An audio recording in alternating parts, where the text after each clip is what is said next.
Welcome to episode 4 of the Bain Report Podcast. I'm your host, Isaac Bain, and I'm so happy to have you here with me on this Monday afternoon. We're going to be talking about a lot of things today. We're going to be talking about the U.S. men's national team victory in their second group stage game against Australia. Plan to talk about some other World Cup news, things that are happening around the World Cup today. NBA news. Giannis is potentially on the move within the next 2 days. We'll be talking about where he could end up and what that trade could look like. Also, Bryce Harper and Kyle Schwarber making MLB history just the other night with some incredible games by them. And then answering some more of your hot takes and questions that you had for me after last week's episode. So let's kick this episode off right, starting with the U.S. men's national team as they won their second group stage game just last Friday afternoon. They won 2-0 over Australia at Lumen Field in Seattle. A little drama before the game. Christian Pulisic, who was dealing with a calf injury at the end of the first group stage game, and he was trying to battle back throughout the week before the game, but just about an hour before the game, he was ruled out with his calf injury.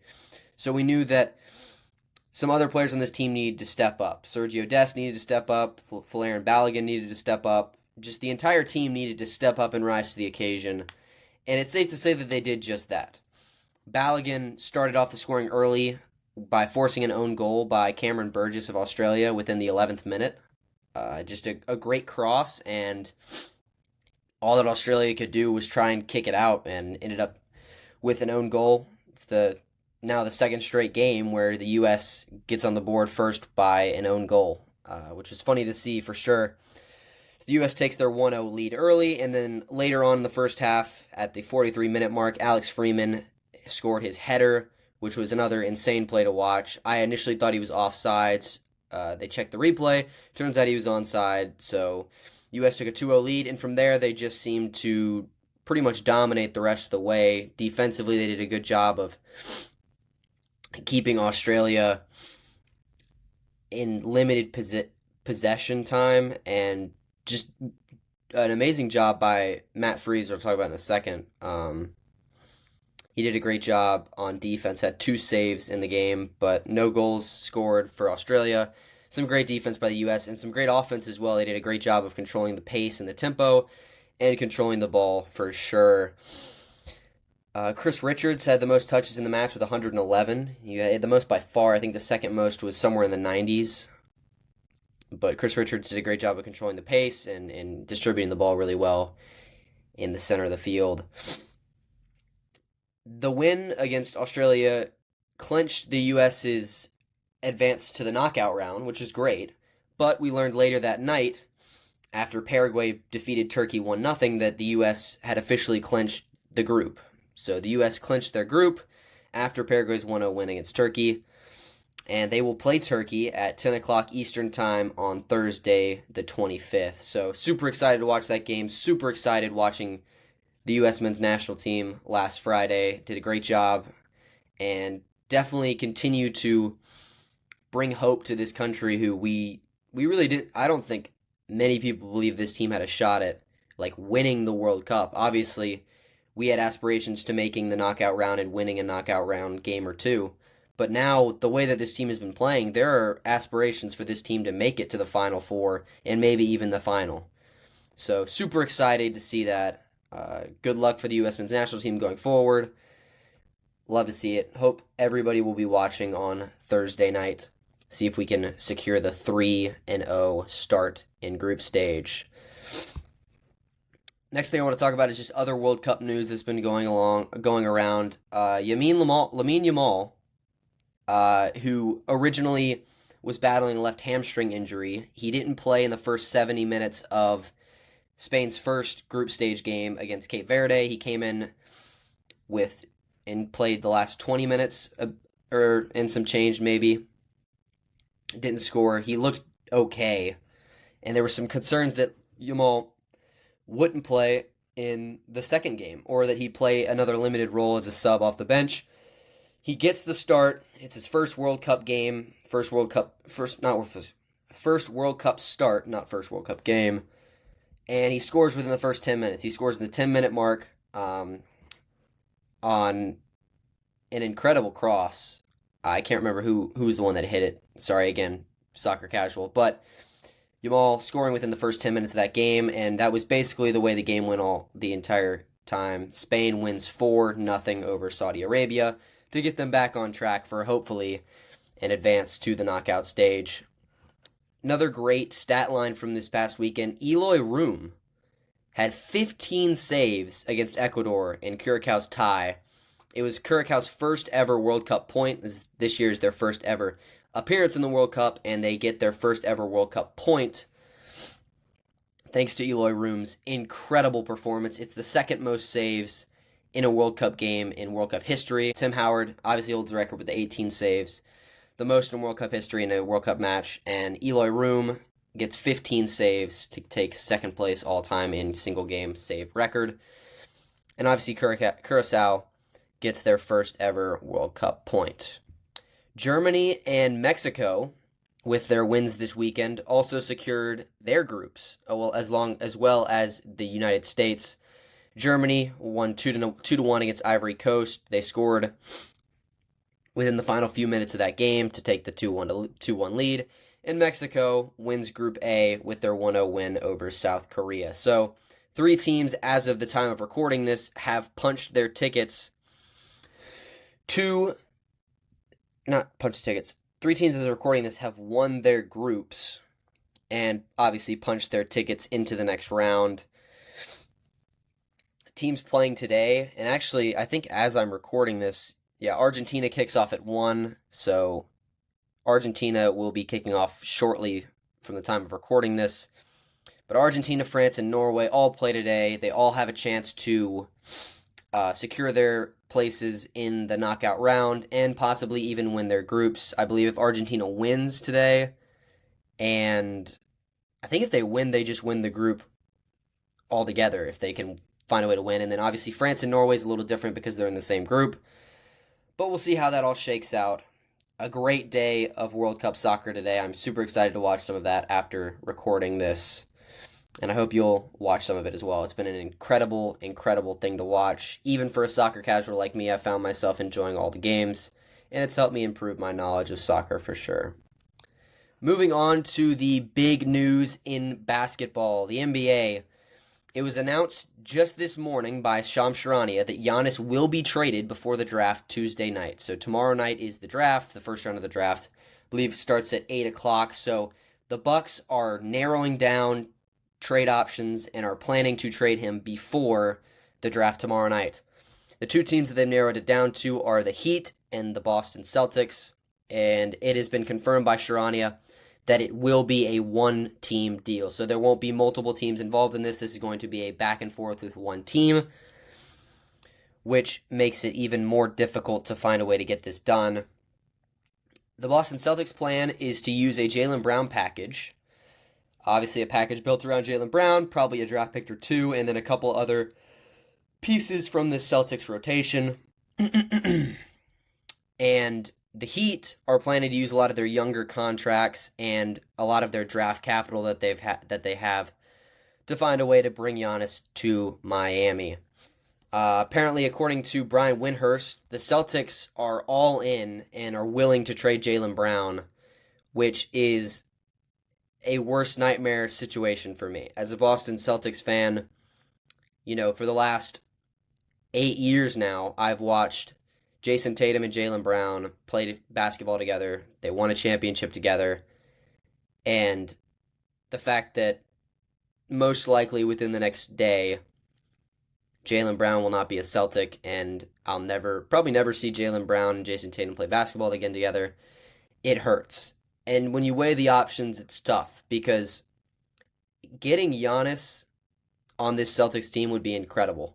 Like, Jason Tatum, if we can get pre-injury Jason Tatum next to Giannis Antetokounmpo, the most, behind Shaq, the most dominant player to ever play the sport, that team is going to be insane. The problem I have is that the Celtics, yes, they're getting rid of Jaylen Brown, but they're also probably going to need to get rid of guys like Derek White and some other guys that they're going to have to offload to make this trade even.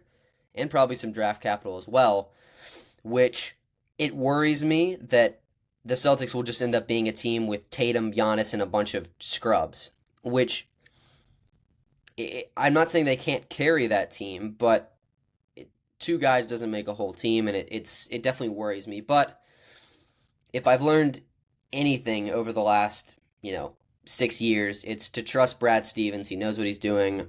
I trust Joe Mazzulla, best coach in the NBA. I will stand by that. I trust what he's going to be able to do with this team, and I'm definitely saddened and a little worried, but also very excited at the idea of Giannis coming to Boston. Now, I think if I could pick, I wouldn't trade for him. I think you have to give Tatum and Brown at least one more year, if not two, of trying to chase this ring, because they're both in their primes.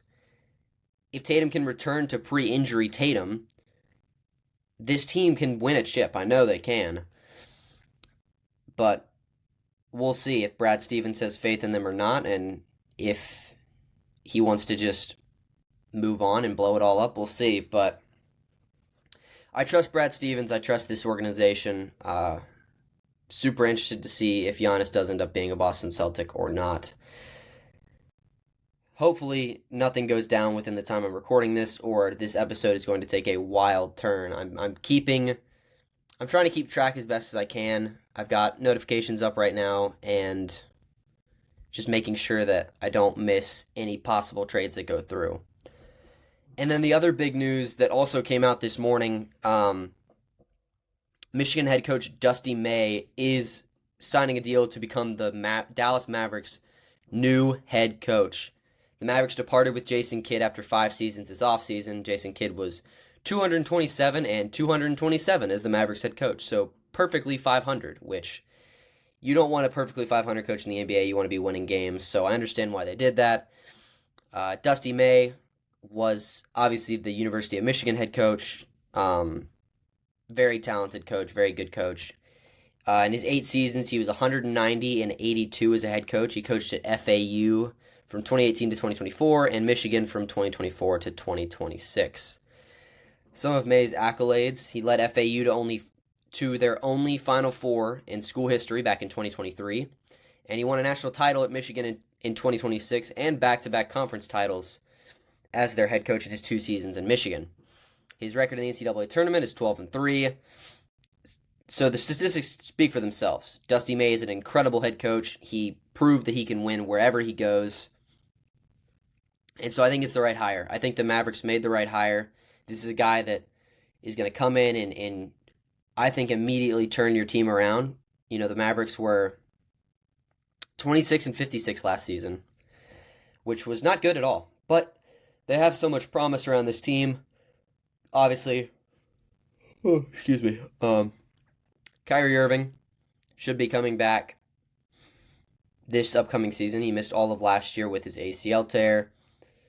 Or, I don't know if it was ACL. I think it was Achilles. It may have been Achilles, not ACL. But Kyrie missed all of last season with an injury. They have Cooper Flagg, and they've got the 9th and 30th overall picks in this year's draft. So, the Mavericks have a very young core and a bright future that I think Dusty May will be able to mold as their head coach.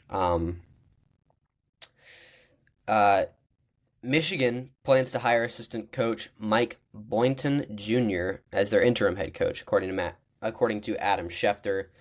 Boynton's been an assistant at Michigan for a couple years now, so it looks like they're going to stay within the organization for this hire. Excited to see what Dusty May can do in Dallas.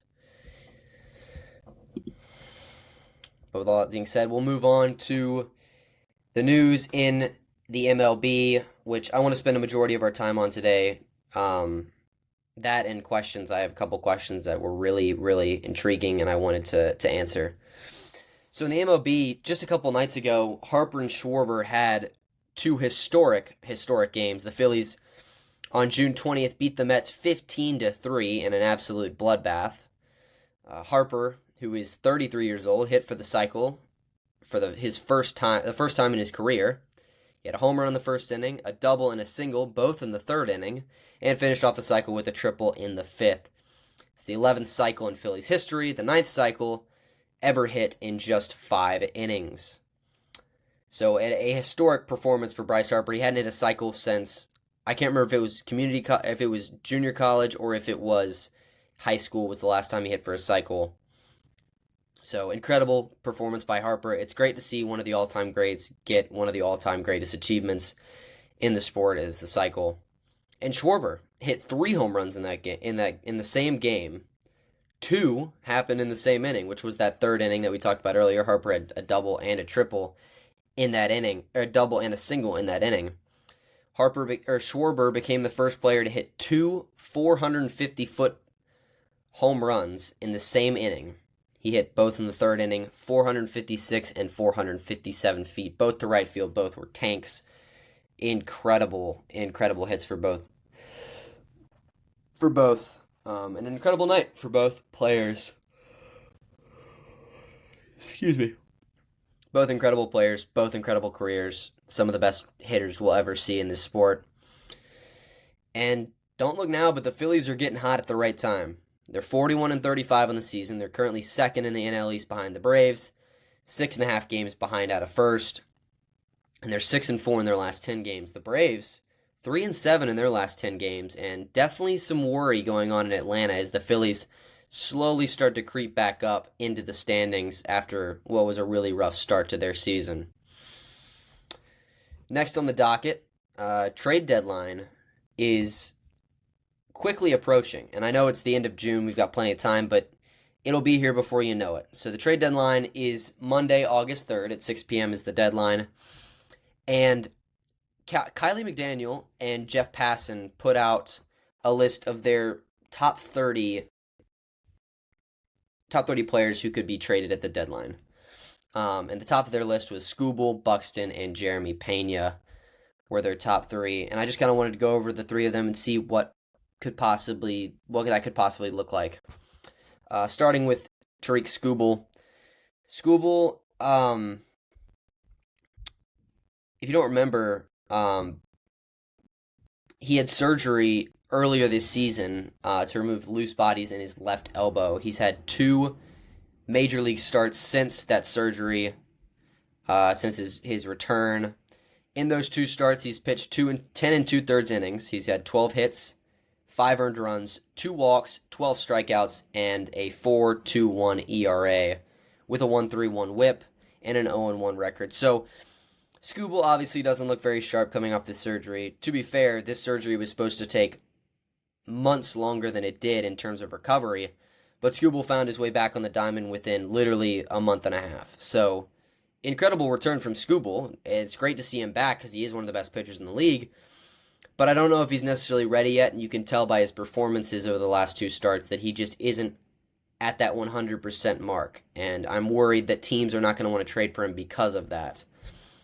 Skubal is under contract till the end of the season, so after this season he will be a unrestricted free agent. So whichever team decides that they want to trade for Skubal is basically going to be a team that's planning on signing him for the future. I don't think a team is going to come out and grab him as a 1-year rental because the Tigers are going to be asking for so much for Skubal as one of the best pitchers in the league.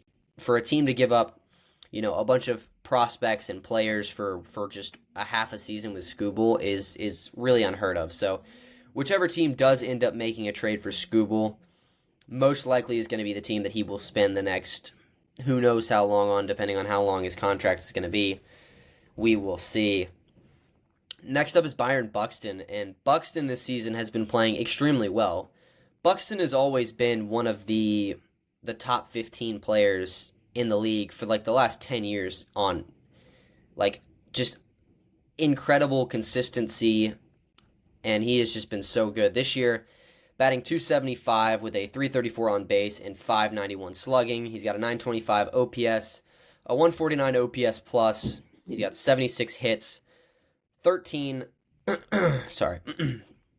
doubles, 1 triple, 24 home runs, and 40 RBIs. The one thing I don't like about Buxton this year, he's got a 26% strikeout rate, and that's a little concerning. You don't want to be striking out 1 every 4 at bats. Buxton's kind of struggled with this his entire career in strikeouts, but overall, I wouldn't worry about it too much. Buxton is currently under contract through 2028. He's being paid about $15 million per year. Buxton does have a trade clause, so he is available to reject any trade that is brought up in the organization. And in a lot of recent interviews, he has made it clear that he does not want to leave Minnesota. He loves playing in Minnesota. He wants to be a Twin his entire career. He's made it very clear that he does not want to be traded. So for him to be traded, it would take a pretty good trade. Basically, the Twins would have to be getting a butt ton in return. Excuse me. And Buxton would probably need to be going somewhere that he wants to go, but he doesn't seem to want to go anywhere. Buxton is from the Atlanta area, so the Atlanta Braves have been linked to him in the possible trade opportunity. So it'd be interesting to see if he would decline a trade to the Braves, going back to his hometown to play baseball. But we'll see how that comes down to it in the end. Next up, the third ranked player in Kylie McDaniel and Jeff Passan's list was Jeremy Pena, the shortstop for the Houston Astros. Pena, he's only played 41 games this season. If you recall, he missed about a month of time in April with a hamstring strain, so he's been limited in time. He's coming back from the hamstring strain, which is a little concerning for other teams that may want to trade for him. Pena so far this year in his 41 games, batting .283. He's got a .343 on base and a .453 slugging. He's got a .796 OPS and a 120 OPS plus, 45 hits, 9 doubles, 0 triples, 6 home runs, 18 RBIs, with just a 16% strikeout percentage. Pena having another great year. He's always been a very good player. So he's going to always be on that trade deadline talk, because if the Astros, who are currently competing, they're not really World Series contenders, but they're competing for, the AL West and for a playoff spot. So we'll see with the Astros contending right now if they're going to want to sell him or not. But he is a possibility to be traded, and that's why he's landed himself in the top 3 of this list from Passan and McDaniel. Jeremy Pena, he's currently under contract through 2027. He's got arbitration next year, so probably going to be getting around a $10 million contract next season, so not super expensive. If a team were to want to trade for him for about a year and a half, they can get him to sign back on that arbitration. That would be really, really good for whichever team can find a way to go grab him. And that will wrap up our MLB talk. Now I want to spend the rest of the episode talking about some questions that I've gotten in the last couple days, starting with a question that I got from Davis Henson over on Instagram. Davis says, what do you think about the MLB All-Star Game fan voting? I kind of briefly touched on this last episode, actually, how I felt about the All-Star Game fan voting for the Major League Baseball. I don't necessarily dislike it that much. Like, I think it's a good idea, and a lot of leagues have adopted this same thing in the fan voting, which I think is good. It's good to allow the fans to vote on who they think deserves it the most. The problem is baseball fans, and really all fans in general, are stupid and will do dumb things for bias reasons or just for trolling reasons. And so you end up with some funny results, which I'll get into in a moment. But yeah, I like allowing the fans to have input, but I wouldn't let it weigh as heavy as it does right now. I think, I can't remember if I'm correct or not, but I think the fan voting is legitimately how they decide who makes the All-Star Game and who starts in the All-Star Game. And so that, to me, is too much. That sets too much control, and I'll explain why here in a second. If you look at the NL shortstop voting, and this has been talked about by a lot of people, I'm sure. Currently in the NL shortstop voting, in 6th place is Ha-Seong Kim of the Atlanta Braves. Ha-Seong Kim has only played 21 games this season. He was battling an injury at the beginning of the season, and he just got back last month. And so he's only played 21 games, yet he's got more All-Star votes than Dansby Swanson and many other shortstops in the National League that I think should definitely have more votes than him because they've at least played more games. But obviously you got Atlanta fans and other baseball fans as trolls that are going to vote for Ha-Seong Kim anyways, and we haven't even gotten to his numbers, which I'll get into now. Ha-Seong Kim is batting .081 on the season, so not even 100 batting average. He's got a 255 on base percentage and a 0.81 slugging percentage. He is a negative 24 OPS plus. Excuse me. To put this into perspective, OPS plus, the average for OPS plus is 100. That's where the scale starts, is the average is 100. So anything below 100, you're a below average hitter. Anything above 100, you're an above average hitter. He's batting negative 24. He's 124 points below the average. It's mind-boggling to me how he's somehow got more votes than Swanson and some of the other guys. But anyways, yeah, Ha-Seong Kim, 6th place in voting right now. Right behind him is Dansby Swanson of the Chicago Cubs. He's 7th in voting. He's played almost every game. He's got 73 games played at this point. He's batting 183 with a 292 on base and a 325 slugging. He's got a 76 OPS plus. Those numbers are not that impressive. Obviously, you can tell by the OPS plus, he's a below average hitter. Below 200 batting average is not very good. Below 300 on base percentage isn't very good. And just a 325 slugging percentage for Swanson.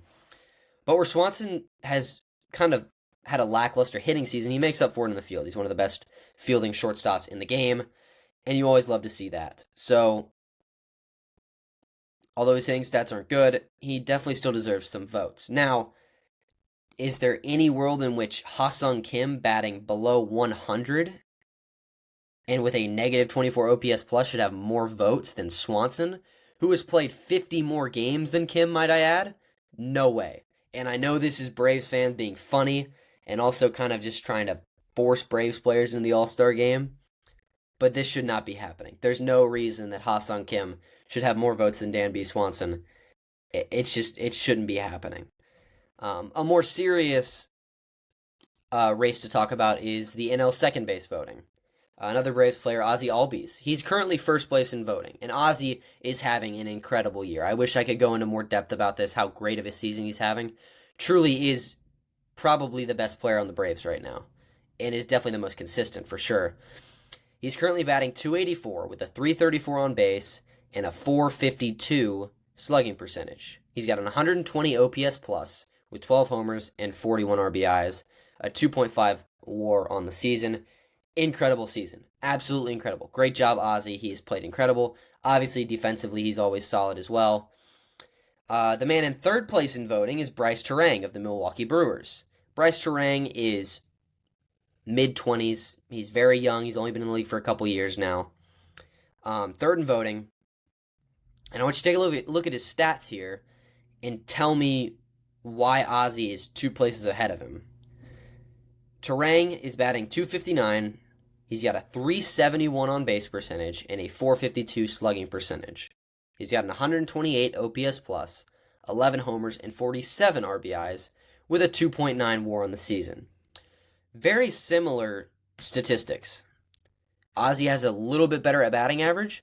Terang has a little bit better on base percentage, and they have the exact same slugging percentage. Terang has a 8-point OPS plus difference over Albies. Albies has 1 more home run. Terang has 6 more RBIs. Terang's WAR is 0.4 more. When you put the stats together, Terang is definitely having the better season from a hitting standpoint. Defensively, they're kind of similar. On the defensive side, I think they're both around an average defensive player. Excuse me. Over at the second base side. But I think overall, there's no reason that Terang shouldn't be first, and there's definitely no reason for Terang to be third. I believe Bryson Stott is currently the second place in the voting in the NL second base, which Stott is not having a better season than Terang or Albies. So I don't know why he is above Terang in this voting process. Doesn't make much sense to me, that's for sure. So my final verdict on this question for you, Davis, is I think that the fans should be able to vote for the top 3 at each position. The top 3 players for each position. And then, of course, top 9 for outfield, because there's 3 outfielders. You'll get 9 outfielders, usually. So you have the top 3 players at each position, And then once you get to that top 3 from the fan voting, then you can decide, you can have the league decide on who's going to start and how the rotation, stuff like that's going to work. Because I like the fan voting aspect. I think fans should be allowed to vote and show like who they think is most deserving. Because sometimes stats aren't everything. Like, and a lot of times there's not a ton of defensive stats. So like you'll have players who are having great defensive seasons and they deserve to be in the All-Star game because they're so good on defense. And their stats just don't show up as much as the hitting stats do. And I think that most of the time the fans get the top 3 players, top 3 or 4 right. So let the fans vote for the top 3. But then have the league decide who's going to start. Because the fans should not be allowed to decide who starts. Because eventually the All-Star game voting turns into a popularity contest. And that's just not what you want to have. So yeah, just I would say let the fans decide the top 3. Obviously, this year's All-Star game being hosted in Philadelphia. Super excited to watch that. We'll see how that shakes out in Philly in just a couple weeks now, I believe it is, at the time of recording this. I got a hot take this weekend from Jackson Holdaway over on Instagram, who said 2020 Alabama is better than 2019 LSU. When I saw this, I audibly laughed because 2019 LSU is widely regarded as one of, if not the best college football team of all time. 15-0. I'll go into their accolades here in a second. And I've always said 2019 LSU is the best team in college football history. And I'm, as a Clemson fan, 2018 Clemson is one of the best teams of all time, but 2019 LSU clears it much better. And I just thought this was a dumb question. I wasn't even going to spend time talking about it. But then I did my research and really dove into these two teams. And let's just say I was really shocked by the results and the statistics that I found. So you want to start with 2020 Alabama. They went 13-0 in the shortened COVID season. They had 6 top 25 wins and 3 top 5 wins over Ohio State, Notre Dame, and Georgia. They scored 48.5 points per game, 19.4 points per game allowed on defense. They had a plus 378 point differential, and they had 42 future NFL players, including 6 first-round picks. Obviously, Devontae Smith, the Heisman winner, one of those future first-round picks. This Alabama team was stacked, and I knew that this team was really, really good. They had a lot of players, but you tend to forget how good the team was because of the COVID season. It was shortened season. A lot of teams didn't even get to have a full season because COVID would ruin it. A lot of games didn't happen. One of my most frustrating games I ever watched as a Clemson fan was Clemson against Notre Dame that year. That was when Trevor Lawrence was out with COVID, and DJ Uiagalelei got the start in South Bend, and that game went to 2 overtimes, I believe. We lost in a nail-biter. I believe there was over 100 points scored total. It was a great game, but it was a frustrating one to watch at the end because you just knew that if Trevor was there, this team would have been able to win. But yeah, so a lot of stuff comes with the 2020 COVID season that really overshadows the dominance of this 2020 Alabama team, and they definitely deserve their flowers. Now moving on to 2019 LSU, widely regarded as one of the best teams, if not the best team of all time in college football history. They went 15-0 in a normal season, no shorts, nothing to make the season postponed or delayed or anything like that. So a regular college football season, 15-0. The second team to ever go 15-0 behind 2018 Clemson. Go Tigers. They had 7 top 25 wins in that season, 4 top 5 wins. They beat Clemson, Oklahoma, Georgia, and Alabama, all top 5 wins for the Tigers. This LSU offense scored 48.4 points per game, and they gave up 21.9 points per game. They had a plus 398 point differential and 32 future NFL players, including 5 first-round picks on that team. And so when you look at the statistics, these teams are a lot closer than you would think. Alabama played 6 top 25 teams. LSU played 7. Alabama beat 3 top 5 teams. LSU beat 4. They both scored almost exactly 48.5 points. And then like the future draft picks. Alabama had 6 first-round selections, LSU had 5. But the things that stood out to me were, Bama's defense gave up almost 3 less points per game. And they had 42 future NFL players drafted. That is 42 future NFL players on one college football roster is insane. That's over half. That's basically, it's just unheard of to have 42 future NFL players on a roster at one time is insane. I did not know that Alabama team had that much talent and that many future NFL players on their roster. Obviously, LSU had 32, which is still also incredible, and they had their 5 first-round selections, guys like Justin Jefferson, Jamar Chase, Joe Burrow, Clyde Edwards-Helaire. A lot of great players on that LSU team, but that Bama team had so many incredible players, and it gets tough. It's hard if both teams had played a regular full season. They both went 15-0. I would have to give the edge to Bama, just overall. The problem in comparing these two teams is Bama didn't play a full season because of the COVID, and that's not their fault, so you can't fault them for that, but they didn't play a full season. They played 2 less games, and they played generally weaker competition. They played 1 less top 25 team, they played 1 less top 5 team, plus some of the teams they played had players out for COVID. So it's hard to say if they beat teams at full strength or not. And then, obviously, a lot of people feel like that 2020 Clemson team should have beat Ohio State. There's a lot of variables that come into this 2020 Alabama season. And it made it so tough to figure out where I sat on this issue. Because for so long, I've sat on that LSU side and said, oh, LSU is one of the best teams of all time. 2019 LSU is regarded as the greatest all time. And I sat on that fence, and I said, yeah, that's where I stand. And then I dug deeper, and I did my research. And they're neck and neck. The only thing that's making me think it's not Bama is because of the COVID season. And again, that's not their fault. But it affects a lot of how the season goes and how the outcomes, how they happened. And so at the end of the day, if we're asking which team is better, Alabama was the better team. However, 2019 LSU, I think, had the better season. And I'll tell you why. They won one more top 25 game, and they won one more top 5 game than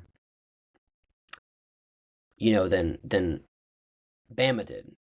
They won 7 top 25 games, 4 of those were top 5. Bama won 6, 3 of those were top 5.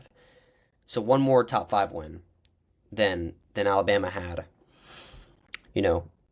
LSU also just dominated in the college football playoff. It wasn't even close. And you can say the same thing about Bama. They did the exact same thing. They rolled over Notre Dame, and then they beat the brakes off of Ohio State in the championship game. But LSU coming out, beating an Oklahoma team led by Kyler Murray. Actually, no, that was Jalen Hurts. At that point, Jalen Hurts was on that team. I almost forgot about that. Beating a Jalen Hurts-led Oklahoma team that was one of the best offenses we've ever seen. And then to go into the championship and beat the reigning, undefeated national champions, Clemson Tigers. That Clemson team, people don't realize, that team had won 29 games in a row. 29 games in a row. And was widely regarded as one of the best teams of all time. And LSU went in, and not only they beat Clemson, they beat the brakes off them. That was one of the saddest nights of my life. And I couldn't even complain because we were just getting our butts kicked. They were just flat out better. And it was hard to admit that and to watch that. But that LSU team, just such an incredible season. Obviously led by Joe Burrow, one of the best quarterbacks in the NFL right now. If you want to debate, NFL talent, you can, because Alabama had more players into the NFL, but LSU's players that made it to the NFL, even though there are fewer from this team, they had the bigger impact. Obviously, Justin Jefferson, Jamar Chase, and Joe Burrow are the big three that stand out for LSU, all of which are constantly winning awards and are recognized as top 5 guys at their position. Alabama, I don't have the list up right now. Let me look it up. Players that were on this team.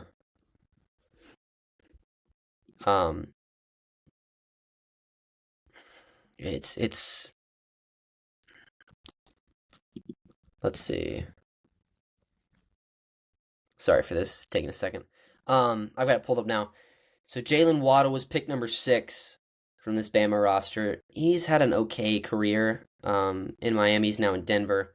Pat Surtain. Now that's one that you can argue about. Pat Surtain is one of the best corners in the NFL. Pretty sure he won DPOI last season. So he's obviously a big name. Devonta Smith, who has had a pretty good career in the NFL, not as good as he had in college. Mac Jones, who is just completely fizzled out. I'm not even going to talk about him. Alex Leatherwood for the Raiders. I haven't really heard his name much since he was drafted. And then Najee Harris for Pittsburgh, who was good, but ultimately hasn't looked really the same as he did his first couple years. So you can definitely debate and say that LSU's draft talent was better than Bama's, even though Bama had more quantity maybe. LSU had better quality. But at the end of the day, I think Alabama was the better team, and LSU just had the better season. I think Ed Orgeron just led a magical season for that team. Joe Burrow, one of the greatest quarterback seasons we've ever seen. But I think talent-wise, that Alabama team was something special. And Nick Saban really did coach an incredible team. He definitely plays a role in this as well. But I think if you were to play these two teams against each other, I don't see that would be the greatest college football game of all time. It would be insane to watch these two teams go up against each other like that.